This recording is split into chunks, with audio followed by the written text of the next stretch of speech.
Good evening. Welcome to the first City Council meeting of 2025. Today is Monday, January 6th at 6:30. Madam Clerk, please call the roll. Counselor Ash.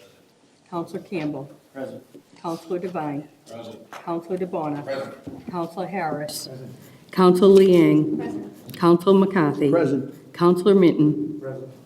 President Kane. Present. 9 members. Thank you, Madam Clerk. Please stand with me for a moment of silence. Please use this moment as you will.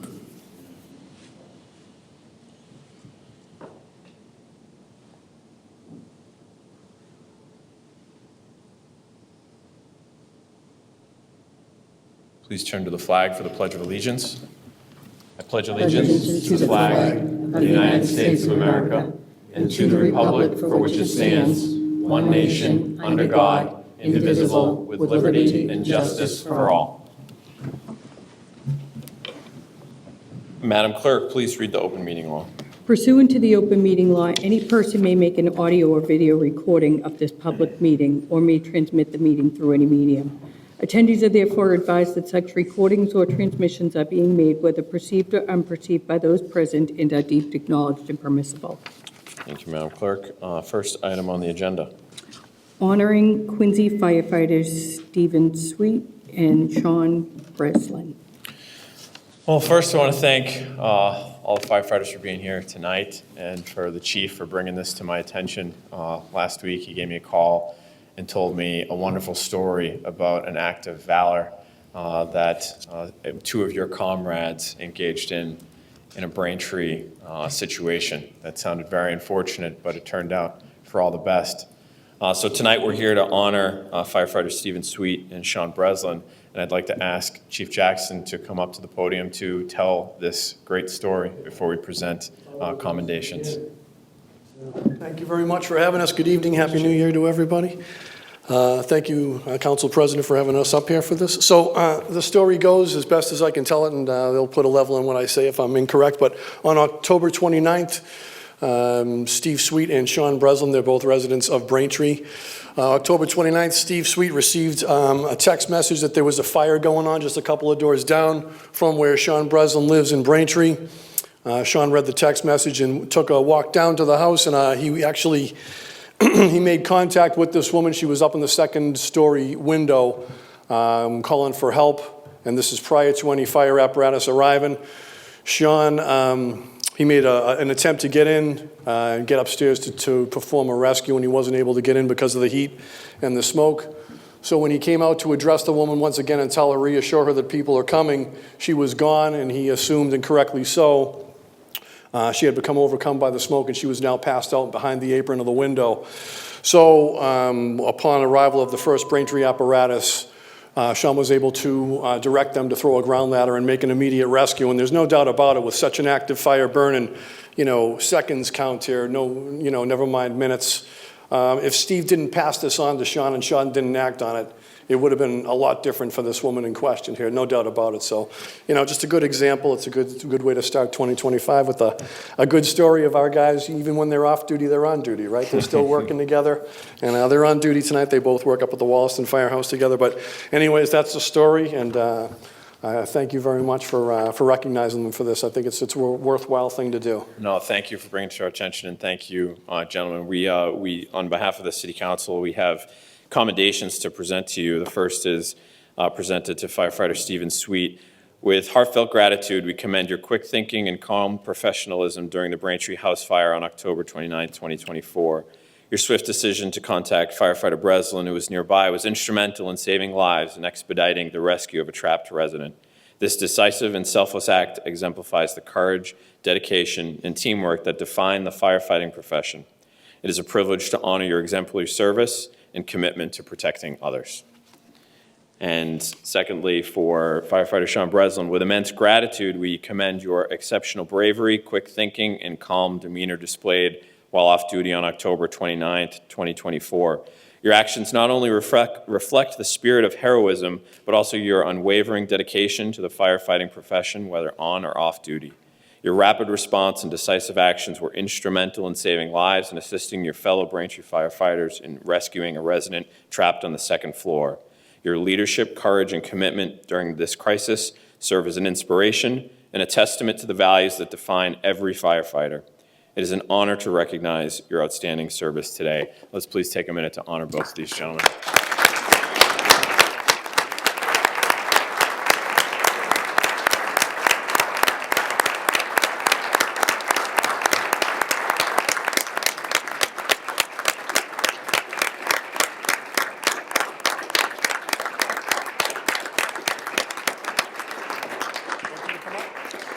Yeah, I'd like to invite the two of you to come up, and we usually take a moment recess. We take a picture in the well with the group, and we can give you your commendations.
Okay, Madam Clerk, next item on the agenda, please.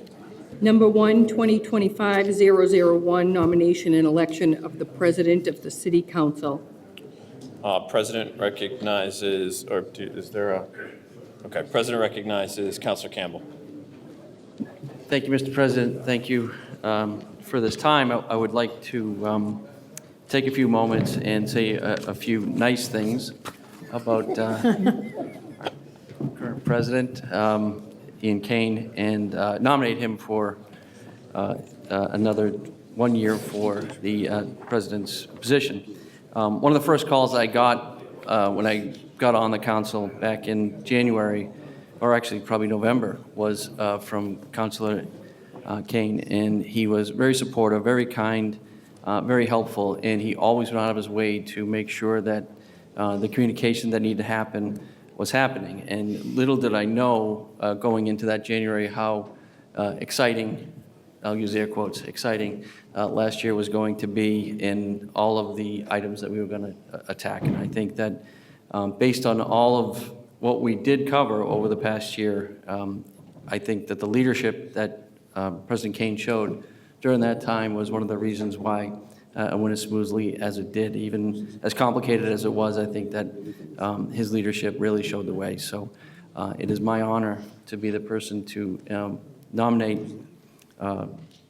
Councilor Ian Kane for president for this session. Thank you, Councilor Campbell. President recognizes Councilor Liang. Thank you, Mr. President. I am so excited to be able to be part of this nomination for your second term as president. I think I had been asking you since we got elected almost 10 years ago to run for president. So when you finally decided to, I was thrilled. I was over the moon. It was about time. And I think, you know, the best way I can sum it up is there's this picture that I've seen a bunch of times online in like leadership forums and stuff like that. And it's a cartoon kind of picture where there basically is like a side-by-side comparison where one picture, you know, there's a guy who's like standing up, but there's a bunch of people in front of him like pulling a stone, you know, and he's like got a whip in his hand and it's like boss, right? And then there's one next to it where that leader is actually at the front, like pulling with all those people, and this is leader. And that picture, I think, is the best way to summarize who you are to me, frankly, as a counselor and somebody who's serving under you, under your presidency. I think that, you know, we don't always agree. Most of the time we don't, right? We're usually on opposite sides of the spectrum on things. But that's what I love about your leadership is that you challenge and you push and you do so with this real steadiness and confidence that I think is contagious to all of us, right? And so you not only make sure that we as a body function well together in a way that, again, is steady and confident, but that as individuals, we're doing so as well with our own initiatives. And so I'm just thrilled to have you on as, again, as president, and glad you're finally doing it. Thank you, Councilor Liang. Is that a second? Yes. Okay. So we have a motion made by Councilor Campbell to nominate Councilor Kane and a second on the floor on the motion. Seeing none, Madam Clerk, please call the roll. Counselor Ash. Yes. Counselor Campbell. Yes. Counselor Devine. Yes. Counselor DeBona. Yes. Counselor Harris. Yes. Counselor Liang. Yes. Counselor McCarthy. Yes. Counselor Minton. Yes. President Kane. Yes. 9 members. Thank you very much. Congratulations. Thank you. Point of personal privilege, want to thank my colleagues for their confidence in allowing me to take this role for yet another year. It has been a great experience serving as your council president, and I have felt that this has been one of the strongest bodies in the 10 years that I've served in this role that have actively and collectively worked together to achieve positive outcomes. So I appreciate your trust in me. Thank you very much. Madam Clerk, next item, please. Number 2, 2025-002, adoption 2025 City Council meeting schedule. Motion approved made by Councilor Liang, seconded by Councilor Devine. Madam Clerk, please call the roll. Counselor Ash. Yes. Counselor Campbell. Yes. Counselor Devine. Counselor DeBona. Yes. Counselor Harris. Yes. Counselor Liang. Counselor McCarthy. Yes. Counselor Minton. President Kane. Yes. 9 members. Thank you, Madam Clerk. Next item, please. Number 3, 2025-003, in order adoption of the 2025 political calendar. Motion approved made by Councilor Devine, seconded by Councilor Campbell. Madam Clerk, please call the roll. Counselor Ash. Yes. Counselor Campbell. Yes. Counselor Devine. Yes. Counselor DeBona. Yes. Counselor Harris. Yes. Counselor Liang. Yes. Counselor McCarthy. Yes. Counselor Minton. Yes. President Kane. Yes. 9 members. Thank you.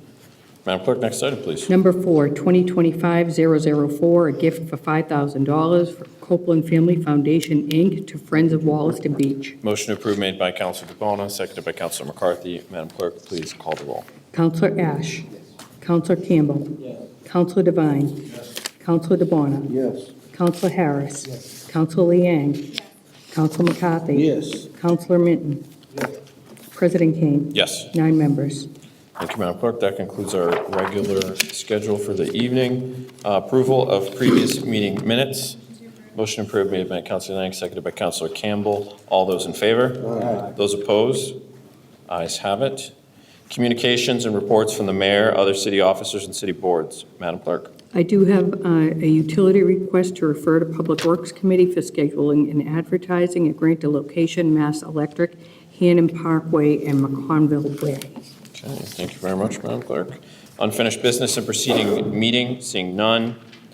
Reports of committees. President recognizes Chair Liang. Thank you. We just have one out of Ward 2, 2024-161, add handicap parking to 26 Plymouth Street. Motion to approve.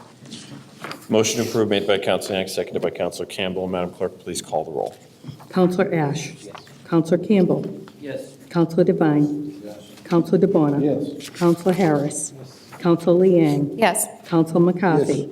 Counselor Minton. President Kane. Yes. 9 members. Thank you. Thank you, Madam Chair. Presentation of petitions, memorials, and remonstrance. President recognizes Councilor Campbell. Thank you, Mr. President, and I wanted to extend great wishes to the DeCesare family. They lost their matriarch, Mildred. She was 87 years old, born, educated, and lived in Quincy for her entire life. She was a fiery, wonderful Italian woman from the South Quincy area. She was a dedicated homemaker for 6 kids. She had 13 grandchildren, and I want to say there was about 5 great-grandchildren. She raised her children, and then she worked at Bay Banks for a few years, and then made her way over to Bradley's, where she worked for 15 years, I believe. And she was married to her husband, Joe, who for 69 years, and they lived a great life together. She ruled with an iron fist, but loved like no other, and she had some great kids. Deb Ryan was her daughter, Dina Earl, Diane Speranzo, Donna Mays, Joe Jr., and Ronnie DeCesare were the loves of her life, and she was a tremendous woman and a legend, I think, in that neighborhood, and will not soon be forgotten, as Joe Jr. made sure that everybody in the parlor of Sweeney Funeral Home gave one final salute, and the best way possible, to the neighbor across the street. That's what they wanted to make sure they gave that one final salute. So she'll be missed, she will be loved, and remembered for a long time as a great family matriarch for a wonderful family. Thank you, Councilor Campbell. President recognizes Councilor Harris. Thank you. It's with a heavy heart that Quincy resident, a resident of Marina Bay, John Swobalis, Boston Police Department of Quincy, passed away on Tuesday, December 24th. He was 80 years old. He was born in Boston to Josephine Ambrose and Joseph Swobalis, and took great pride in being raised in South Boston. He attended South Boston High School and went on to earn his Bachelor of Arts from Boston State College after serving in the U.S. Army and achieving the rank of sergeant. John went on to serve his community working as a Boston police officer. He patrolled Roxbury before achieving detective in 1983. John exemplified what it meant to be an upstanding officer. He consistently went above and beyond the call of duty in his many years as an officer and detective.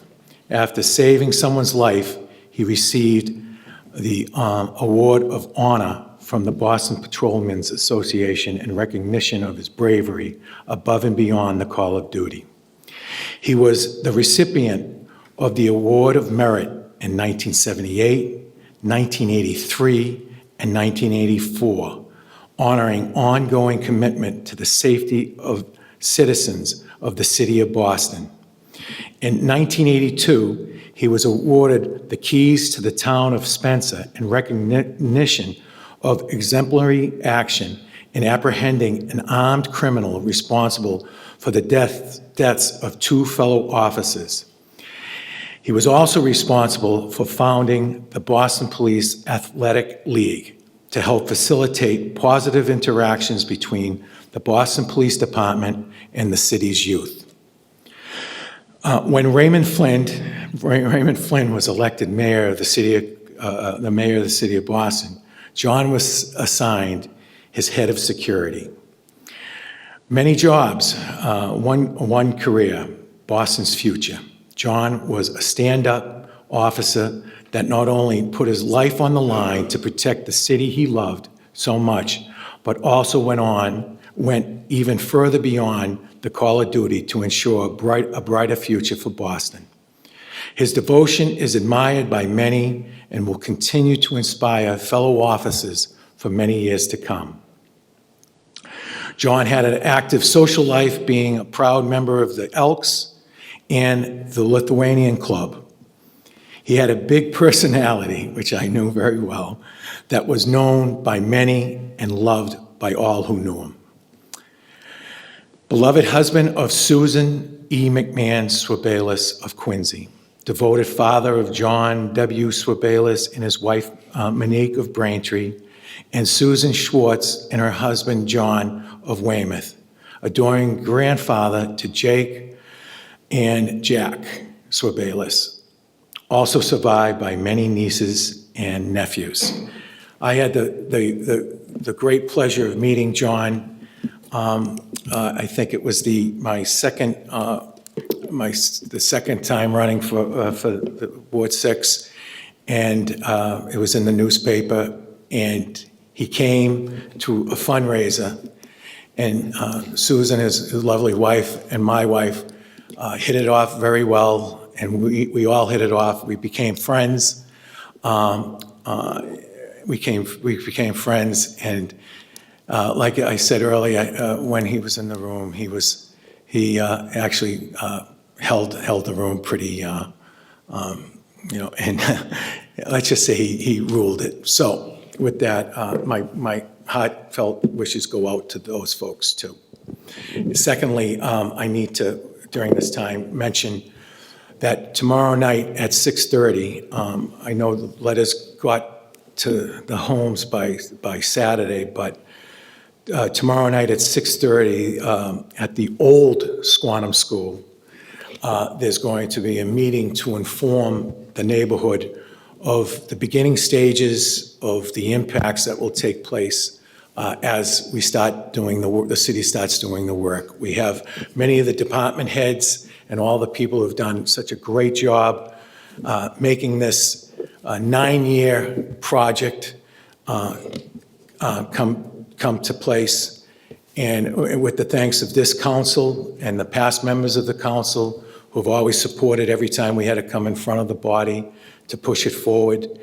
Our mayor, who obviously has done, when it comes to schools, him and his department, all the people who find the money through the state programs to have all these beautiful schools that are being built. There's a lot of thanks that has to go out. So with that, tomorrow night at 6:30, and this meeting will be to deal with the impacts of the neighbors. And I appreciate you indulging my time. Thank you. Thank you, Counselor. President recognizes Counselor Campbell. Just one other quick one that really shouldn't be a quick one, but because we'll acknowledge it later after the season's over. But I did want to give a shout out to Alyssa Hops, Quincy High School girls basketball. She scored her 1,000th point last Monday. She is the 2-time MVP Player of the Year for Patriot League as a sophomore, junior, and hopefully her senior year. She is going to Babson College on a basketball scholarship. So great kudos to her and her team. They're undefeated. And North Quincy is right along with them and the girls. So very happy for them all. But I wanted to at least acknowledge Alyssa's great accomplishment. Thank you, Counselor. Okay. Quincy lost another political and sort of community titan recently, and that's Francis X. Bellotti, who passed away at the ripe old age of 101, a longtime Quincy resident, but passed away in Hingham, where he'd lived for some recent years. But he died in the comfort of his home, surrounded by his loving family. Frank was born in Boston to the late Peter V. and Mary Petrocelli Bellotti. Raised and educated in Roxbury, he was a graduate of Boston English High School, class of 1940. He earned a bachelor's degree from Tufts University in 1947 and a Juris Doctor degree from Boston College in 1952. He lived in Hingham for the last 8 years, previously in Wollaston section, right around the street from my parents, where they live now, and where my grandparents lived before for most of his life. Frank was a World War II veteran, having served in the United States Navy as an intelligence and athletic officer in the Scouts and Raiders, which was a precursor to the U.S. Navy SEALs. He received the European African Theater Ribbon, the Asiatic Pacific Ribbon, 1 star, a Presidential Unit Citation, and a Victory Ribbon during World War II. Frank was a prominent figure in the Massachusetts political and business scenes for decades. He served as lieutenant governor from 1963 to 1965 and wanted to serve 3 terms as attorney general from 1975 to 1987. After leaving office, he worked in the private sector and helped found the Arbella Insurance Group in the 1980s. He also served as a chairman of that company. Frank received many awards and accolades throughout the years. In 2001, Frank received the National Association of Attorneys General. They established an award in his name, presented to a member of the Society of Attorneys General Emeritus, whose work has furthered that mission. Frank had served as president from that organization from 84 to 85. And in 2012, the Quincy District Courthouse was renamed in his honor. In 2024, just this past fall, he was honored with a bronze plaque in the Navy Park at Squantum Point in recognition for his military service. Frank's legacy lives on through his 11 surviving children, his 25 grandchildren, and his 17 great-grandchildren, who continue to honor his memory through their own acts of service. There was a private ceremony for the family that was held, and there was arrangements that were made through Sweeney Brothers. There's some more details that we can put online on any memory people would like to convey in Frank's honor. There's some donations that are being suggested through the Quincy Veterans Council, as well as the Tunnel to Towers Foundation in New York. But Frank was a larger-than-life person in the city of Quincy. He will be missed, and we pass along our most sincere blessings and prayers to his entire family. Okay, motions, orders, and resolutions. Scheduling of committee meetings and public hearings. We have our next regularly scheduled city council meeting on Monday, January 21st at 6:30 p.m. Be there or be square. Yep, it says Monday here. Sorry. No, it's okay. It's not your fault. I just wanted to make sure I could read. So Tuesday, January 21st, 6:30 p.m. Thank you, Councilor Bowen. And with that, motion to adjourn. All those in favor? Have a good night, everyone.